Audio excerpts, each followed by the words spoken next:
తుఫాను సమయంలో బెంగళూరులో ఉండి తర్వాత ఒక్కరోజు తూతూ మంత్రంగా తమ నాయకులతో వీడియో గేమ్స్ ఆడుకుని సారీ వీడియో కాన్ఫరెన్సులు పెట్టి 24 గంటలు కూడా ఉండకుండా తర్వాత రోజే యహలంక ప్యాలెస్కు పారిపోయి పులివెందల పులి మళ్ళీ మంగళవారం వచ్చేసరికి ఆ ముచ్చట్లు చెప్పడానికి ఏపీకి వచ్చాడు. చినుకు పడితే మరి నెత్తి మీద చెట్టు మొలుస్తుందనుకున్నాడో ఏమో 10 రోజుల తర్వాత రైతులను పరామర్శించేందుకు ఓదార్పు యాత్ర చేస్తా ఉన్నాడు జగన్ రెడ్డి. ఇది 2-3 గంటల షో పుటప్ అని జనానికి మా బాగా తెలుసు కదా. అయినా సరే జగన్ ఇలాంటి బిల్డప్లు బాబాయ్ పనులు తదేక దీక్షతో చేస్తూ ఉన్నాడు. సరే గొట్టాల ముందుకు వచ్చి జగన్ రెడ్డి ఏం చెప్తాడో ఇందాం రండి. ఇదిగో జగను మొదలెట్టు. ఈ క్రాప్ అనేది తెరమరుగైపోయింది.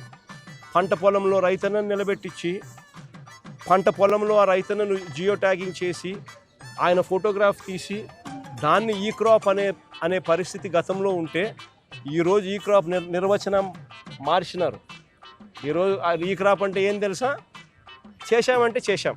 తెలుగుదేశం వాళ్ళకైతే ఏకంగా ఉన్న భూమి కన్నా వాళ్ళు వేసిన పంట ఎక్కువ వేసినారు. ఇది బాపట్లలో ఒక చిన్న ఎగ్జాంపుల్. పరుచూరులో 112%, జే పంగళూరులో 114%, బల్లికరువులో 115%. బాపట్ల జిల్లాలో చిన్న ఎగ్జాంపుల్ చెప్తా ఉన్నా. వేటపాలెంలో 117%, చీరాలలో 122%, చిన్నగంజాంలో 128%. ఇదిగో జగన్ రెడ్డి వచ్చిన పని ఏంది, నువ్వు చేసేదేంది? ఆ లెక్కలకు వాళ్ళ రైతులకు ఏం ఉపయోగం చెప్పు. సరే లేటుగా అయినా సరే వచ్చావు. పేడనలో రైతులు ఆదుకునేది ఏదైనా ఉందా? ఊరికే పులిహోర కవుర్లేనా? ముందు అది చెప్పు. పార్టీ తరపున ఎంత సాయం అందిస్తా ఉన్నావో కూడా చెప్పేయి. పిచ్చి లెక్కలని చెప్తే అన్నదాతకు కడుపు మండుతుంది. అది సరే ఏంది డీజేలు ఎట్టి మరీ సంబరంగా వచ్చావంట ఓదార్పు యాత్రకు? నిజమేనా? ఎవరో మిత్రుడు అంటా ఉంటే విన్నాను. అంత ఆర్భాటం అవసరమా? అది సరే మేడలో ఏంటి కొత్తగా ఏదో కండువా కనిపిస్తే కప్పేసుకున్నట్టున్నావు. ఓహో బులుగు కండువా కూడా కాదే అది. ఏందబ్బా అది?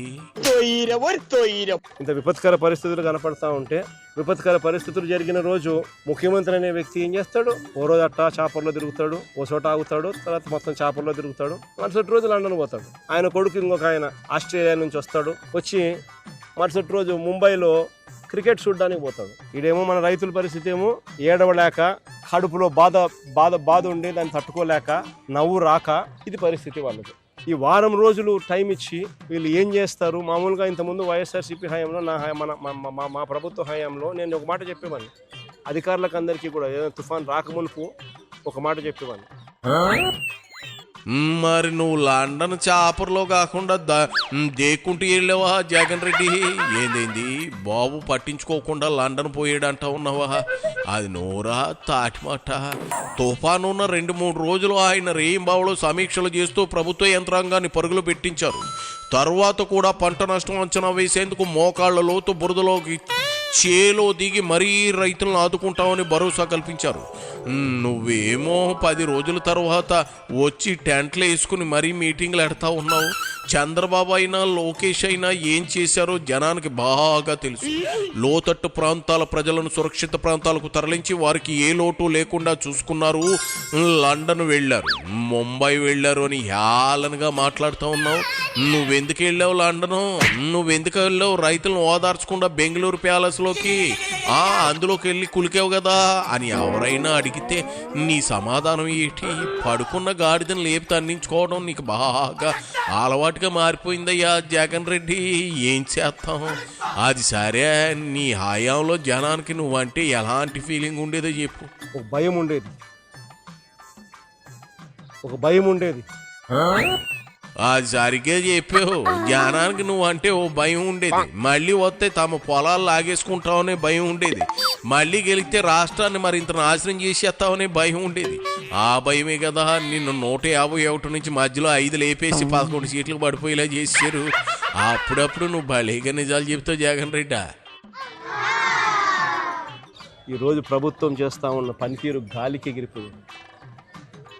ప్రభుత్వం అన్నది ఈరోజు ఉందా లేదా అర్థం కాని పరిస్థితిలో రైతున్నాడు.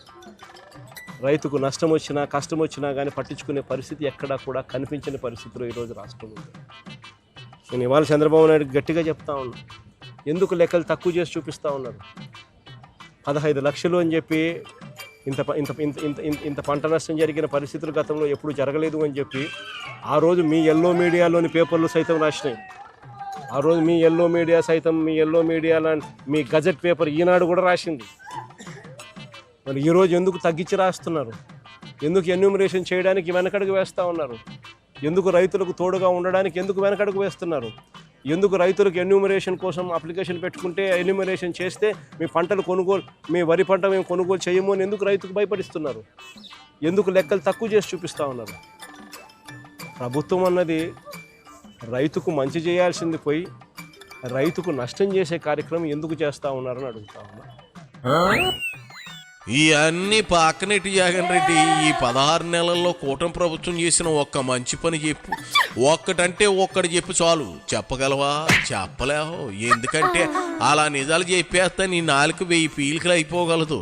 అంటే నువ్వు చంద్రబాబు ఎన్ని మంచి పనులు చేసినా వాటి గురించి ఎన్ని పనులు మంచి ఉన్నా సరే ఒక్కసారి కూడా ప్రస్తావించవు సరిగదా. ఆ ఊసే ఉండదు. వాళ్ళేమో బురదల్లో దిగి మరీ నష్టం అంచనా వేస్తూ ఉంటే నువ్వేమో తెల్లటి షర్ట్ వేసుకుని మరక అనేది పడకుండా వచ్చి ఇవాళ తప్పులు ఎత్తి చూపుతా ఉన్నావు. ఒకవేళ అటు చూపిస్తే నీ వైపు 4 వేళ్ళు చూపిస్తాయని మర్చిపోతే ఎట్టా జగన్ రెడ్డి? సర్లే, ఫైనల్గా ఏం చెబుతావు చెప్పు. చంద్రబాబు నాయుడు గట్టిగా మాట్లాడుతూ ఉన్నాం. రైతు సంతోషంగా ఉంటేనే రాష్ట్రం బాగుంటుంది.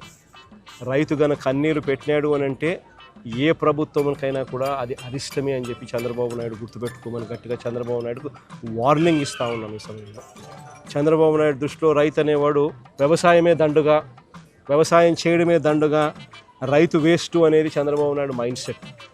అందుకనే రైతు ఈరోజు ఇన్ని అగసాట్లు పడుతూ ఉన్నాడు, ఇన్ని అవస్థలు పడుతూ ఉన్నాడు. ఈ మైండ్ సెట్ మార్చుకుని రైతు రాష్ట్రానికి వెన్నెముక అని చెప్పి గుర్తించమని చెప్పి చంద్రబాబు నాయుడు గట్టిగా డిమాండ్ చేస్తూ ఉన్నాము. చంద్రబాబు నాయుడు గారు స్పందించే తీరు గన సరిగ్గా లేకపోతే రైతుల తరపున వైఎస్ఆర్సీపీ ప్రభుత్వం పోరాటం చేయడానికి సన్నద్ధంగా రెడీగా ఉంటుందని కూడా ఈ సందర్భంగా గట్టిగా చంద్రబాబు నాయుడుకు వార్నింగ్ ఇస్తూ ఉన్నాం. ఈ సందర్భంగా ఇంకా బేవంలోనే ఉన్నావన్నమాట. ఏంది జగను, ఒక్క పాలి నీ వార్నింగ్ ఏంటో నా కోసం మళ్ళీ ఒక్కసారి చెప్పవా?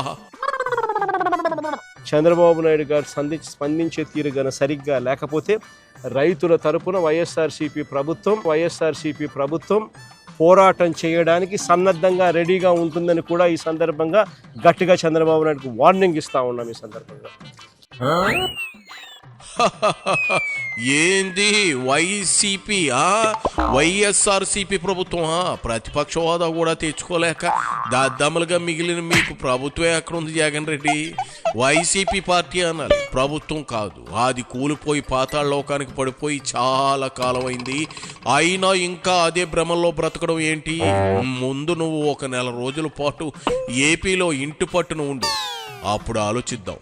వారంలో 5 రోజులు అక్కడ, ఇక్కడ 2 రోజులు వారాల అబ్బాయిలాగా పూటకూళ్ళు చేసుకుంటున్నా నువ్వా బాబు గారికి వార్నింగ్ ఇచ్చేది అని జనం నవ్వుకుంటూ ఉన్నారు. అంచేత ముందు పర్మనెంట్గా ఏపీలో అదే తాడేపల్లి ప్యాలెస్లో కాపురం పెట్టు, అప్పుడు ఆలోచిద్దాం. ఇక ఏకపాత్రాభినయం పూర్తయింది కదా, బయలుదేరు, వెళ్ళి ముఖానికి ఫేషియల్ చేయించుకో. పాపం ఎండకు తిరిగి నల్లబడినట్లున్నావు. సరేనా, వెళ్ళిరా.